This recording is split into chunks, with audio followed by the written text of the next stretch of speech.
akan muncul nanti suatu kelompok mereka membenci keturunanku. Nah, kalau ada orang yang membenci keturunan Rasulullah sampai tidak mengakui tak ada keturunan Nabi, berarti dia sudah mengingkari tentang fenomena akhir zaman munculnya Imam Mahdi. Baik Bapak Ibu yang dimuliakan Allah Subhanahu wa taala. Perjalanan hidup setelah kehidupan di dunia. 5 alam kehidupan. Yang pertama, kehidupan di alam ruh. Yang kedua, kehidupan di alam rahim. Yang ketiga, kehidupan di alam dunia. Yang keempat, kehidupan di alam barzakh. Yang kelima, yang terakhir, kehidupan di alam akhirat. Maka ketika kita berbicara tentang akhirat, tidak bisa dilepaskan dari kehidupan dunia. Akhirat, dunia, dunia, akhirat. Rabbana atina fid dunya hasanah wa fil akhirati hasanah. Mesti sejalan, dunia dan akhirat. Membahas akhirat berarti membahas dunia. Nah, setelah kita sampai ke akhirat, maka terjadilah hari berbangkit. Berbangkit terlebih dahulu, kemudian sampailah kita ke akhirat. Setelah kita sampai ke akhirat, maka kita akan dikumpulkan di padang mahsyar. Mahsyar artinya tempat berkumpul. Setelah dikumpulkan, maka kita pun melanjutkan perjalanan menuju tempat-tempat tertentu. Ada yang disebut Yaumul Hisab, hari pemeriksaan. Sudah selesai diperiksa.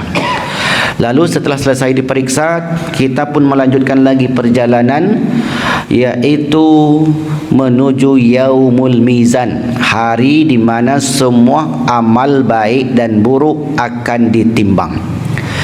Nah, di dalam buku yang kita susun, antara Yaumul Hisab, hari pemeriksaan, dengan Yaumul Mizan, hari pertimbangan amal, di tengah-tengah kita buat Telaga Nabi. Telaga Nabi yang kita kenal dengan Al-Haud. Telaga itu ada 2. Ada yang disebut dengan Telaga Al-Kautsar, letaknya di syurga. Al-Kautsar itu nantinya tempat di mana orang-orang yang berada di neraka yang setelah selesai azabnya, masa tahanannya, kira-kira begitu. Karena di neraka itu di neraka itu ada satu penjara. Sudahlah di neraka, di dalam penjara lagi.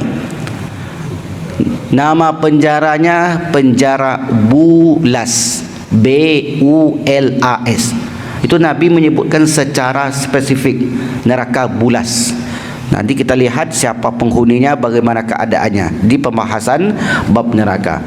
Maka ketika mereka keluar dari neraka, hitam legamlah sekujur tubuhnya. Nah, sebelum dikumpulkan bersama orang-orang beriman di syurga, mereka diceburkan ke sungai Al-Kautsar. Agar badan yang hitam legam itu kembali bersih, sehingga mereka tidak merasa malu saat bertemu dengan penduduk-penduduk syurga. Karena penduduk syurga wajahnya berseri, wujuhu yauma idzin nadhira ila rabbiha nazira. Keadaannya berbahagia, tidak ada keletihan sama sekali, berbagai nikmat yang mereka peroleh, pokoknya indah. Nanti akan kita jelaskan di pembahasan syurga. Nah, tentu mereka ketika akan dikumpulkan bersama penduduk syurga, sementara fisiknya hitam, fisiknya hangus terbakar, ada rasa minder nantinya. Mereka itu digelari dengan Jahannamiyun. Jahannamiyun, bekas-bekas penduduk neraka Jahannam. Maka ketika sampai di surga, mereka tak mau ada bekas-bekas siksaan di neraka Jahannam itu yang masih menempel. Sehingga kemudian Allah masukkan orang ini ke Telaga Al-Kautsar. Lalu setelah itu bersihlah seluruh kujur tubuhnya, dan dia pun berkumpul bersama penduduk syurga. Nah, itu Telaga Al-Kausar. Sementara Telaga Al-Haud letaknya di bumi mahsyar untuk dinikmati airnya. Karena Rasul katakan, man syariba minhu syarbatan atau syurbatan, siapa yang minum Telaga Al-Kausar itu seteguk saja, lam yazma abada, tidak akan haus untuk selama-lamanya. Lantas, mengapa kita harus minum telaga itu? Apa manfaatnya? Mengapa kita membutuhkannya? Karena kondisi cuaca yang sangat ekstrim, yang sangat panas. Mendekatnya matahari kepada manusia 1 mil.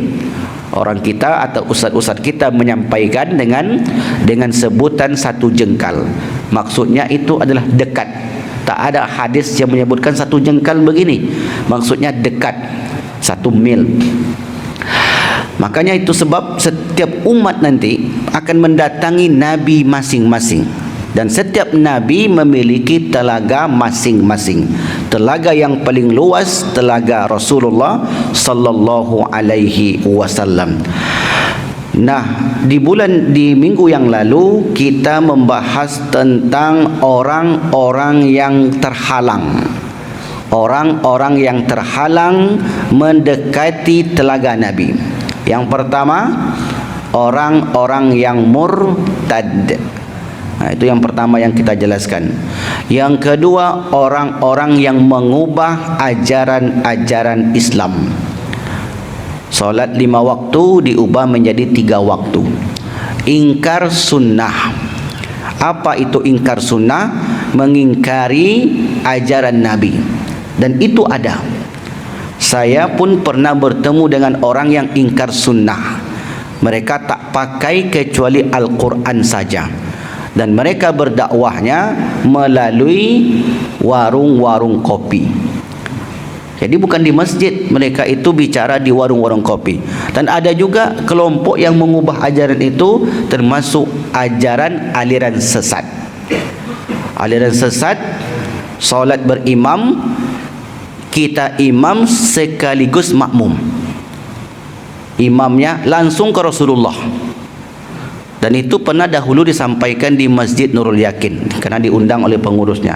Itu yang pertama, itu yang terakhir. Karena membuat jamaah kita heboh. Masa kita makmum, kita juga imam? Ternyata imamnya langsung ke Nabi. Imam gaib kata dia. Nah, ini kan mengada-ngada. Kalau kita butuh imam gaib seperti itu, untuk apa kita salat ke masjid? Untuk apa ada syariat ini dan itu? Cukup salat di rumah saja kalau memang kita berimam. Macam-macam cara manusia untuk menyesatkan orang lain. Yang ketiga yaitu, silakan yang mencatat, yaitu orang-orang yang mendukung kezaliman dan kebohongan penguasa. Mendukung atau membantu kezaliman dan membenarkan kedustaan para penguasa. Nabi mengatakan setegas, kalau ada umatku yang seperti itu, kata beliau, aku tidak akui dia sebagai umatku. Jadi ternyata konsekuensi mendukung kezaliman itu bukan sekedar tidak disukai manusia, dibenci oleh Allah, tapi di akhirat orang itu tidak diakui sebagai umatnya. Kalau tidak diakui sebagai umatnya, berarti orang ini tidak diperkenankan untuk mendapatkan syafaat. Sementara dari 7 syafaat besar, ada 7 nanti syafaat. Selain syafaat Nabi, ada syafaat malaikat, syafaat para penghafal Al-Quran, syafaat puasa, syafaat orang yang membaca Al-Quran. Nah, ada syafaatul uzma, syafaat Nabi, syafaat agung. Dan kalau dirincikan banyak pula macamnya. Salah satu syafaat agung Muhammad itu nanti, yaitu membebaskan penghuni neraka. Jadi Nabi itu diberi syafaat bisa membebaskan penghuni neraka selama tidak kafir. Kalau dosa-dosa besar, selamat nanti dari neraka. Sebenarnya apapun dosanya, lau balagat dzunubuka ananas sama, sekiranya dosa itu membumbung hingga ke langit, selama tidak melanggar apa yang diperintahkan Nabi, apa yang disebutkan oleh Rasulullah, maka orang tersebut insya Allah akan mendapatkan syafaat. Jadi ternyata efek negatifnya orang yang membantu kezaliman penguasa zalim, kemudian dan membenarkan kebohongan mereka, Allah Subhanahu wa taala katakan kepada Rasulullah, dia itu bukan umatmu wahai Muhammad, dan kamu pun berlepas darinya. Jadi oleh karena itu Bapak Ibu yang dimuliakan Allah Subhanahu wa taala, apa yang dilakukan oleh seorang ketika di dunia ini berakibat fatal ketika sampai kelak di akhirat, dan catatan itu tak akan pernah ketukar. Catatan itu rapi dan akan diserahkan kepada Allah Subhanahu wa taala ketika yaumul kiamat. Apa kata Rasulullah sallallahu alaihi wasallam? Ani ibni Umar, dari Ibni Umar, qala Rasulullah sallallahu alaihi wasallam, Rasul bersabda, sayakunu alaikum, akan muncul alaikum terhadap kalian, di tengah-tengah kalian, umara'u, para pemimpin. Amir satu pemimpin, banyak pemimpin, umara', amirun umara', para pemimpin. Ya'murunakum, memerintah kalian, menyuruh kalian. Yang menyuruh, misalnya disuruhnya bayarlah pajak contohnya, tapi dia tak bayar pajak. Misalnya sekolahlah dengan baik, cari ijazah yang benar, dia cari ijazah yang tak benar. Ini contoh ya. Jelas ya Bapak Ibu ya. Ya'murunakum, dia pandai memerintah, pandai menyuruh, tetapi la yaf'alun, tapi mereka tidak berbuat. Ketika saya bacakan teks hadis ini, jauhlah pemikiran kita, langsung kemana-mana. Oh, sekarang banyak seperti itu, Ustaz. Ya, justru itulah yang disebut dengan akhir zaman. Karena pemimpin akhir zaman itu mereka hanya pandai meminta hak, menuntut kepada masyarakat, tapi tidak pandai merealisasikan apa yang mereka pertanggungjawabkan. Nah, oleh karena itu kata Rasulullah, sayakun, menggunakan fi'lul mudhari', kata kerja yang sekarang dan yang akan datang, present continuous tense. Akan muncul kepada kalian umara'u, para pemimpin, ya'murunakum, yang pandai menyuruh, bima la yaf'alun, tapi tak pandai berbuat. Faman saddaqa bikizbihim, barang siapa yang membenarkan kedustaan mereka. Karena kata para ulama, pemimpin semacam itu pasti banyak bohongnya. Nah, barang siapa yang mendustakan, membenarkan kedustaan mereka, wa a'ana ala zulmihim, dan membantu, menyokong kezaliman mereka, falaisa minni, maka dia itu bukan bagianku. Jadi yang dijelaskan Nabi ini bukan pemimpinnya. Kalau pemimpinnya lain cerita, ada tersendiri yang menyokongnya, yang berkontribusi kesuksesan kebohongan penguasa itu. Jadi berkontribusi dalam kesuksesan kebohongannya. Karena memang di dunia ini ada yang berkontribusi dalam kebenaran, ada yang berkontribusi dalam kedustaan. Dua itu saja, hak dan batil. Tidak akan pernah ada yang ketiga. Itu sebabnya di akhir zaman itu nanti betul-betul terlihat ada orang-orang yang kemunafikannya benar-benar tampak kemunafikannya, tak ada sedikit pun keimanan, dan mereka tidak merasa malu untuk melihatkan itu. Dan ada orang-orang yang keimanannya benar-benar murni, dan mereka membela betul-betul pembelaan yang totalitas. Begitulah kondisi umat di akhir zaman nantinya. Maka kata Nabi, falaisa minni, dia itu bukan bagianku, walastu minhu, dan aku bukan bagian darinya. Walai yarida alayya al-haud, dan tidak akan pernah orang tersebut singgah di telagaku Al-Haud. Padahal Bapak Ibu yang dimuliakan Allah, di hadis sebelumnya pernah kita bahas, ana faratukum alal haud, kata Nabi, saya tunggu umatku di telaga Al-Haud. Nabi itu sangat berharap setiap umatnya nanti singgah di sana. Namun apa boleh dikata, orang-orang yang singgah semacam ini suhkon, menjauh kau dari sini, jangan mendekat. Karena ternyata yang dibenci oleh Rasulullah dilakukan semasa hidup. Jadi ada dua dalam teks ini. Kita jelaskan secara mendalam. Apa yang dimaksudkan dengan wasaddaqa bikazbihim atau bikizbihim? Apa yang dimaksud dengan membenarkan kebohongan penguasa? Kata para ulama, ada dua macam membenarkan itu atau mendukung kezaliman mereka. Ada dua macam, yaitu ada yang secara langsung, ada yang tidak secara langsung. Secara langsung apa maknanya? Boleh jadi yang secara langsung ini seorang ulama, boleh jadi seorang ulama yang mendukung kezaliman penguasa yang zalim secara langsung. Apa contohnya? Seorang ulama ini mengeluarkan fatwa yang menguntungkan sepihak. Fatwa yang dibuat untuk membenarkan legalitas apa yang dilakukan oleh pemimpin ini. Misalnya hari ini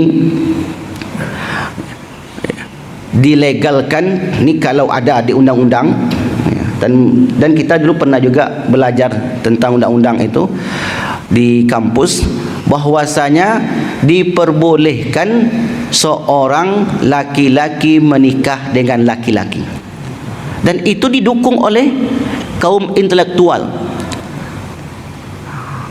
Namanya Profesor Dr. Haja Musda Mulia, itulah namanya. Mungkin Bapak Ibu yang dengan YouTube pernah dengar nama itu, Profesor Dr. Haja Musda Mulia. Kalau ada laki-laki menikah dengan perempuan itu biasa. Tapi kalau ada laki-laki menikah dengan laki-laki, perempuan menikah dengan perempuan, itu luar biasa. Itulah yang hebat. Dan tentu kaum pengikut Nabi Lut membenarkan argumentasi ini, sehingga kemudian disahkan sebagai undang-undang. Kalau di Indonesia belum bisa masuk sampai hari ini, karena masih banyak aktor politik kita yang peduli dengan Islam. Karena kalau ini dilegalkan, otomatis akan terjadi kerusakan yang besar di muka bumi ini. Itu di Indonesia, karena masih banyaknya dari partai politik yang peduli dengan agama cucu cicitnya di masa yang akan datang. Tapi di negara-negara sekuler, ngeri Bapak Ibu. Negara sekuler tidak mementingkan itu. Yang penting mendukung kebebasan, hak kebebasan. Jadi freedom itu menjadi hal terdepan bagi mereka. Tidak boleh seorang pun menentang kebebasan berekspresi. Maka dilegalkanlah segala cara, termasuklah apa istilahnya, ya, prostitusi, minuman-minuman yang diharamkan. Kalau kita tengok para ulama dahulu seperti Buya Hamka misalnya, sangat teguh dengan pendiriannya. Kalau itu memang merugikan umat Islam, maka tidak akan didukung sedikit pun. Dipaksa Buya Hamka untuk mengeluarkan fatwa bolehnya mengucapkan Natal bagi seluruh umat Islam. Maka Buya Hamka mempertaruhkan jabatannya. Biarlah saya turun dari jabatan sebagai ketua MUI tahun 82, 81, 82 itu, yang penting saya tidak mengeluarkan fatwa ini, karena itu akan menjadi pegangan nanti. Nah, itu contoh-contoh ulama yang kita sebutkan. Ada yang menjadi pendukung secara langsung mengeluarkan fatwa-fatwa seperti itu, dan ada yang tidak mendukung secara langsung. Konsekuensinya pasti berat. Konsekuensinya ya, seperti dikucilkan, kemudian tidak dipakai lagi. Namun selama orang itu mau mengikut kehendak pemimpin zalim tadi, maka selamanya akan tetap dipakai. Kesenangan dunia dapat, Tetapi di akhirat Rasul ancam dengan walai yarida alayya al-haudha. Itu disebut dengan membantu atau membenarkan kezaliman mereka secara langsung. Kalau secara tidak langsung bagaimana? Secara tidak langsung dia berada di samping pemimpin zalim tersebut. Kita tak sebut siapa orangnya karena bisa jadi beragam, bisa jadi taubat suatu saat. Oleh kerana itu ketika membahas tentang hadis akhir zaman tidak boleh kita sebut orang, tempat, waktu, karena ini akan berakibat fatal nantinya. Sebab kalau tak terjadi, bisa jadi yang menyampaikan itu yang salah atau hadisnya yang salah. Tak mungkin hadis salah, pastilah yang salah itu yang menyampaikan. Jadi kita sebut umum saja pemimpin. Siapakah dia? Ya, tengok saja sepanjang zaman pemimpin-pemimpin seperti itu. Intinya, kalau dia mendukung kezalimannya secara terang-terangan, mengeluarkan fatwa yang dapat merugikan umat Islam, menghalalkan yang haram, mengharamkan yang halal, maka orang tersebut bagian dari kezaliman itu sendiri. Yang kedua, yaitu orang-orang yang mendukung secara tidak langsung. Apa contohnya? Dia sudah melihat kezaliman di depan matanya.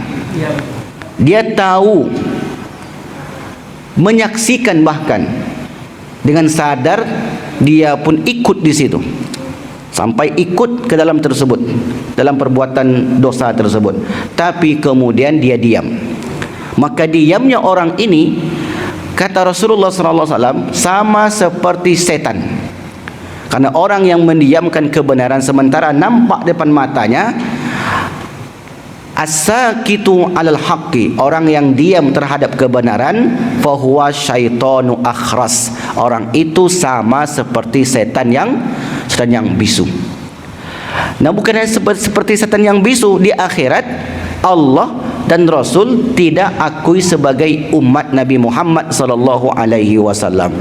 Makanya Rasul mengatakan, man ra'a minkum munkaran, siapa di antara kalian yang melihat kemungkaran, falyughayyir biyadi, maka cegahlah dengan tangannya. Misalnya ya di lingkungan terkecil lah, Pak RT atau Pak RW. Ada Pak RW di sini, Pak RT. Jelas itu ada kezaliman. Kemudian Pak RT, karena kalau di atas kita tak tahu. Pak RW, ini kami membuat sebuah tempat di sini, maka ini sedikit uang, jangan ganggu kami. Dia tahu ini akan merusak. Mungkin saja hari itu orang ini yang melakukan kejahatan, tapi besok-besoknya bisa jadi anaknya ikut di situ. Besok-besoknya bisa jadi keluarganya yang ikut di situ. Dia tahu bahwa itu ada kezaliman, tapi kemudian sengaja untuk ditutupi. Maka kata Rasulullah, man ra'a minkum munkaran falyughayyirhu biyadi, siapa yang melihat kemungkaran hendaklah mencegah dengan kedua tangannya. Nah, kedua tangan itu yang dimaksud siapa? Orang yang diberi wewenang, yang diberi kuasa. Kalau tak diberi kuasa tak bisa. Maka disitulah pentingnya menjadi pemimpin. Jadi kalau ada orang bilang enggak penting dia pemimpin itu, siapa bilang? Sangat penting sekali. Pemimpin itu menentukan arah kebijakan suatu negara. Salah mencari pemimpin, maka salah lagi. Dan imbasnya jutaan orang, ratusan juta, miliaran kalau salah memiliki satu kebijakan. Jadi memilih pemimpin ini para ulama sangat ketat sekali.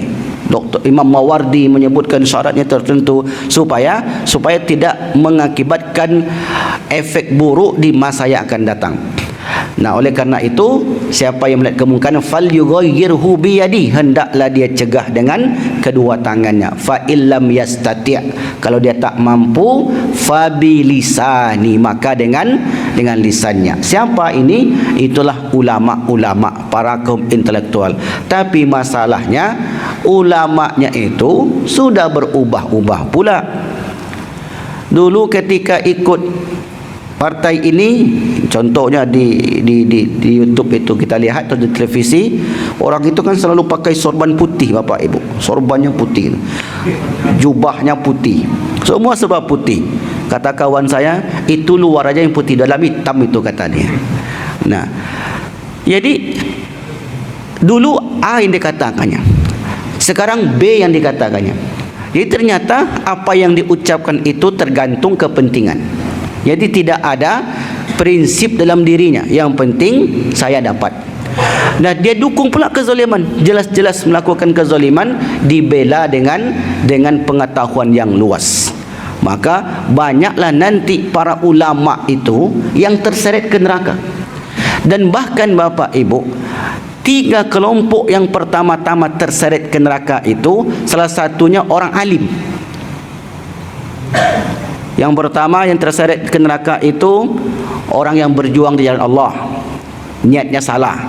Yang kedua, orang yang mendermakan hartanya, niatnya salah. Yang ketiga, seorang ulama ahli Quran yang niatnya salah.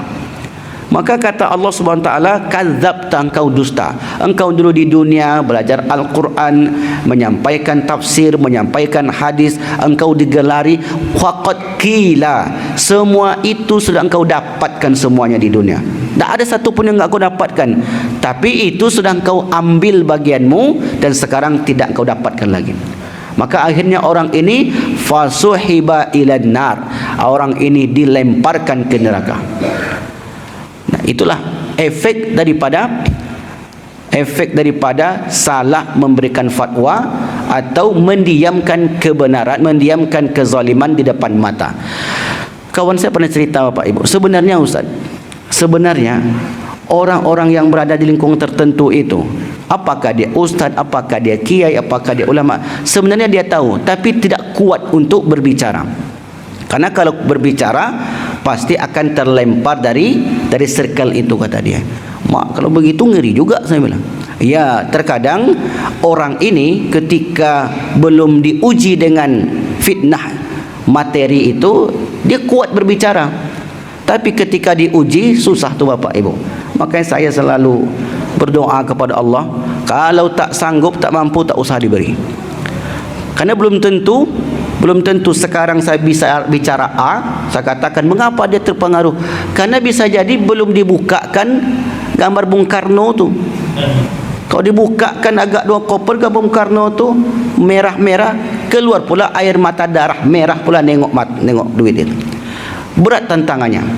Jadi oleh karena itu selalu kita sampaikan, kalau ada para pemimpin yang hadir di majelis kita doakan supaya mereka kuat, karena godaan itu sangat kuat sekali. Dan juga kalau ada para kaum intelektual, para ulama yang sudah terseret ke lingkungan tersebut, kita doakan supaya mereka tidak hanyut di dalam kezaliman pemerintah ataupun penguasa tersebut. Nah, itu yang kedua, yaitu dengan lisan, mesti dia cegah. Yang ketiga, fabi qalbi, dengan hati, dengan doa. Itulah selemah-lemah iman. Itu dimaksudkan kepada kaum muslimin pada umumnya. Nah, ini kalau dia diamkan, saya langsung memilih yang ketiga saja Ustaz, opsi yang ketiga. Jadi dipilih, kalau dicegah dengan tangan tak bisa, dicegah dengan lisan tak bisa, langsung mengambil opsi yang ketiga. Maka ini oleh para ulama tidak dibenarkan. Mesti runut, mesti dari yang pertama, yang kedua, yang ketiga. Mesti ada usaha di situ. Usaha di situ setiap orang mengetahui kadarnya. Itu yang kedua tadi, yaitu mendukung secara tidak langsung. Nah, ada juga yang disebutkan oleh para ulama, mendukung secara tidak langsung ini, yaitu mereka membuat program mensukseskan program-program yang dapat merugikan halayak ramai, memberi fasilitas, kemudian memudahkan segala urusannya. Nah, itu pun termasuk mendukung kezaliman. Mungkin Bapak Ibu atau kita semua bisa melebarkan pembahasan ini. Intinya apa? Intinya ketika suatu itu salah, kita mesti mengatakan tidak. Serius Ustaz bisa begitu Ustaz. Kadang Ustaz ini pandai aja bicara ini. Makanya Kalau kita tak mampu berada di satu tempat itu, maka usahakan tidak minta kepada Allah, ya Allah, saya mampu tidak untuk melewati ini. Kalau tidak mampu, udah sebegini saja, yang penting saya selamat di dunia, fid dunya hasanah wa fil akhirati hasanah. Karena belum tentu, Bapak Ibu, pernah dengar kisah Bal'am? Kisah Bal'am, ulama hebat dari kalangan Bani Israel, ulama yang doanya pasti diterima oleh Allah. Tapi apa yang terjadi ketika dia sudah berada di lingkungan pemimpin Kan'an yang zalim ketika itu, diberikan tawaran, Bal'am ini akhirnya luntur juga. Makanya kata para ulama, ketika kalian tak sanggup berada di satu tempat, hendaklah mencari tempat yang lain agar terselamatkan iman dan agama kita.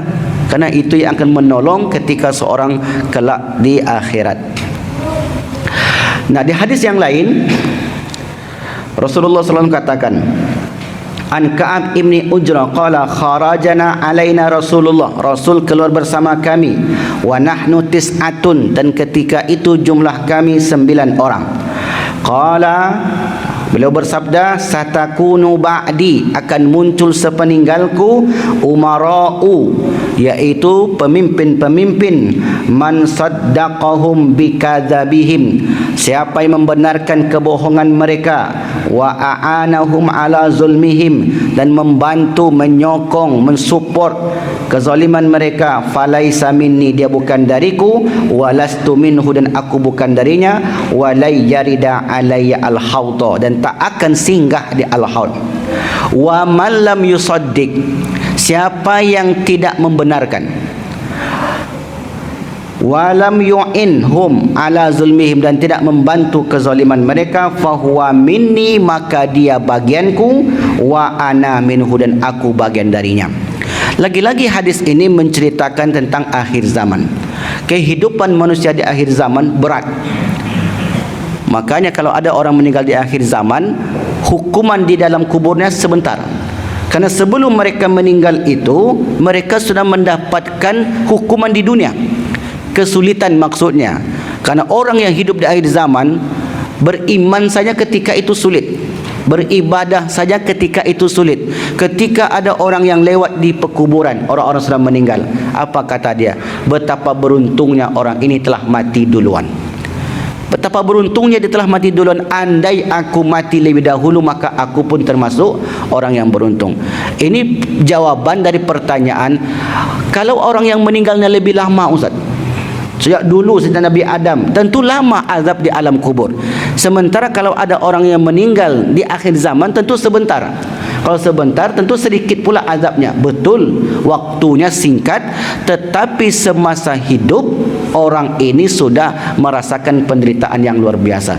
Maka orang yang tidak membenarkan kebohongan kuasa tadi digambarkan oleh Nabi sallallahu alaihi wasallam, al-qabidu ala dinihi, orangnya as-sabiru ala dinihi, orang yang sabar di atas agamanya, kal qabidi alal jamri, seperti orang yang memegang bara api. Begitulah beratnya. Tantangan sangat-sangat besar. Orang yang hidup di akhir zaman jumpa dengan pemimpin seperti itu, susah ikut salah, tak ikut salah. Maka di sini menjadi barometernya, yang menjadi alat ukurnya adalah keimanan. Kalau imannya tanggung-tanggung, dia akan masuk kelompok yang pertama, saddaqa bikadzbihim wa a'ana ala zulmihim. Sehingga kemudian setiap kali ganti periode, dia hadir terus di situ. Dulu ini jadi pemimpin, lah duduk lo di situnya. Lah ganti lo generasi, lah duduk lo di situ. Kok bisa? Atau apa yang ngecek nak ambuh tu? Kok bisa? Dulu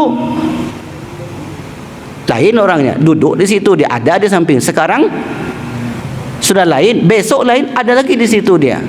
Ini enggak mungkin secara akal sehat saja ketika orang itu sudah berbeda pandangan. Nah, hari ini dia berada menjadi pejabat karena dari kelompok dia. Besok enggak kelompok dia lagi, enggak jadi lagi. Kalau ini masih fair. Masih fair yang seperti itu. Karena partai dia yang naik, maka kemudian dia jadi seorang yang penting. Ketika bukan dari dia, enggak ada orang penting lagi. Itu biasa. Itu fair namanya. Karena dia berada di dalam circle-nya. Kalau enggak, ini kata orang politisi itu di media sosial, Anda ini seperti kutu loncat. Loncat-loncat nih. Kutu itu ada meloncatnya. Ya, saya enggak punya kutu, jadi saya enggak tahu. Di kutu loncat katanya. Kutu itu meloncat ya Bu ya. Ya begitulah hari ini di sini. Duduk setiap tempat. Enggak mungkin.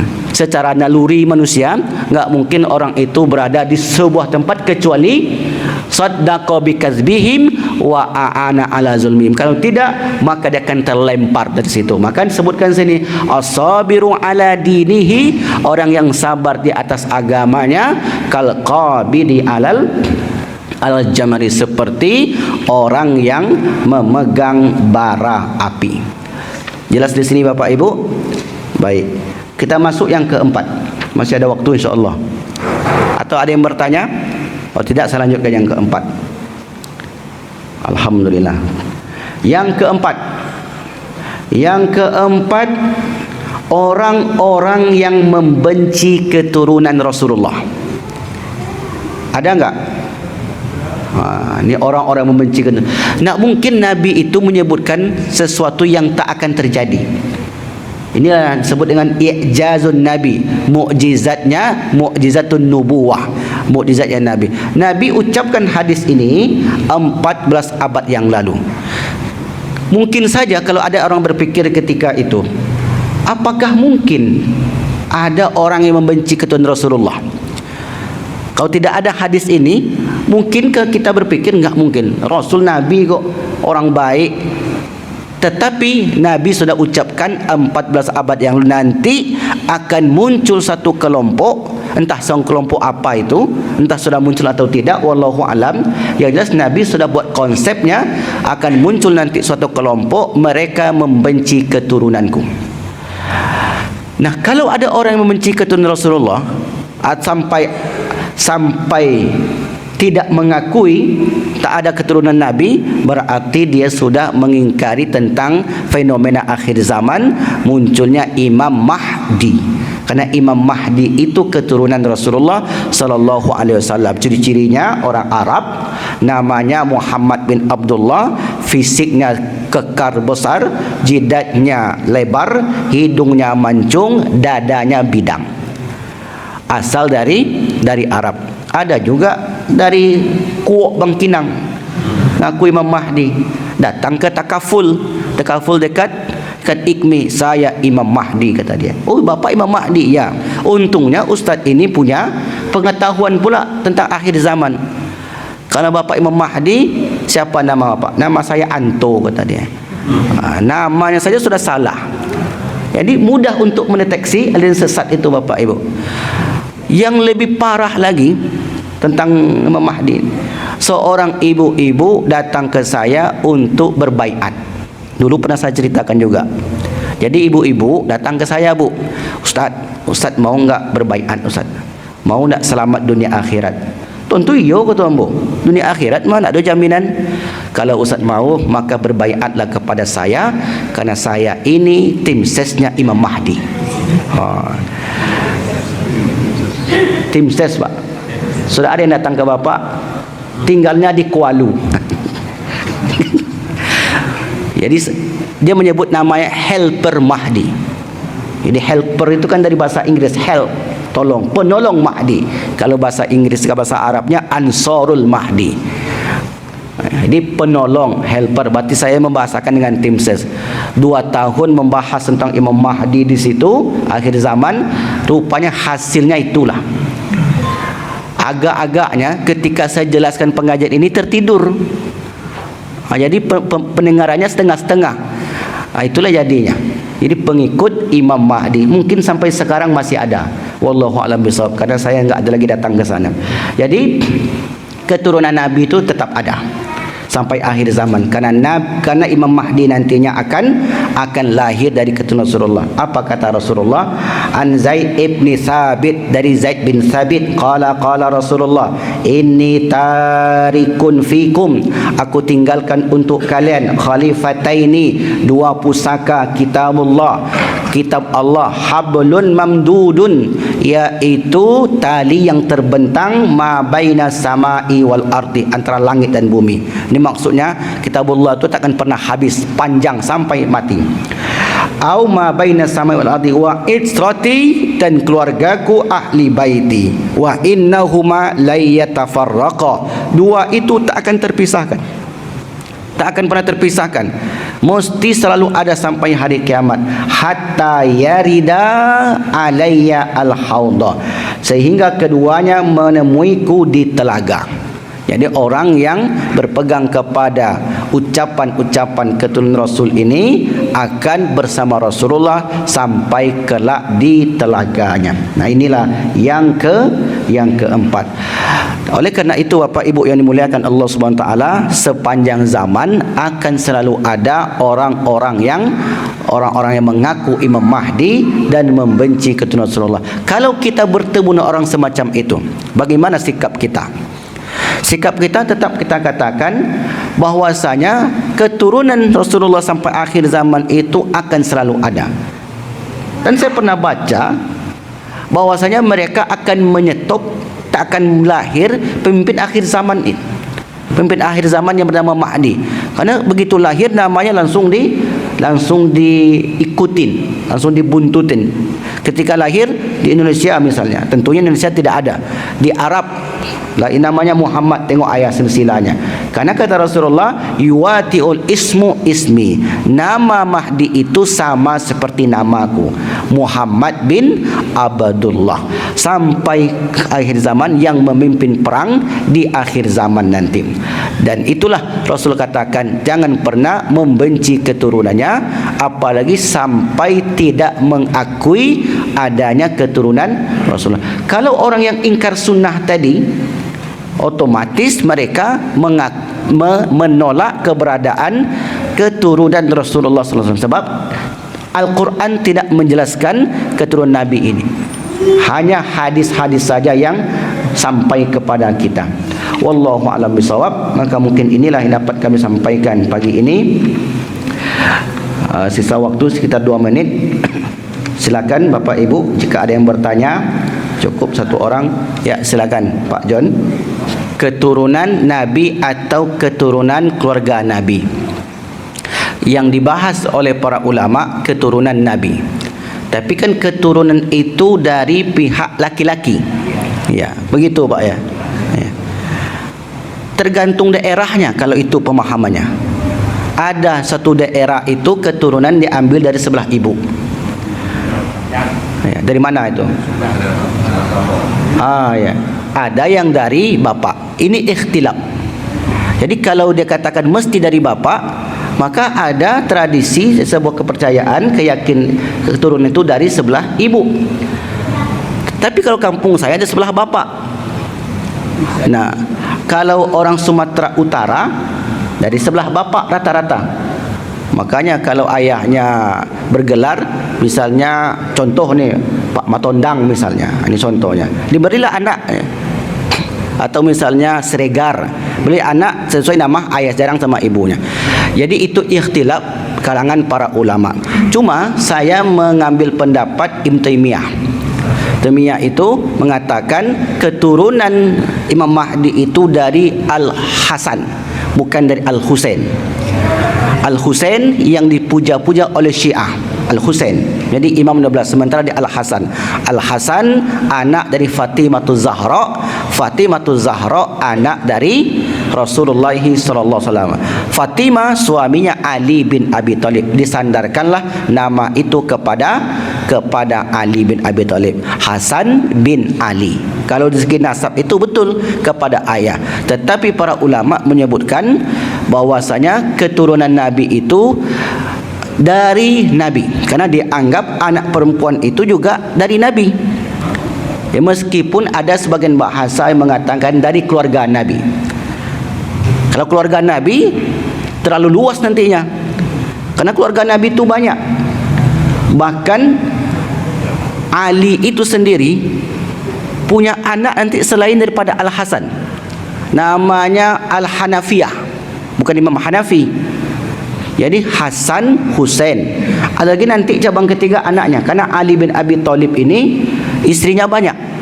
Karena ketika itu setiap orang ingin keturunan daripada anak cucunya dari Ali bin Abi Thalib. Karena Ali ini keturunan siapa?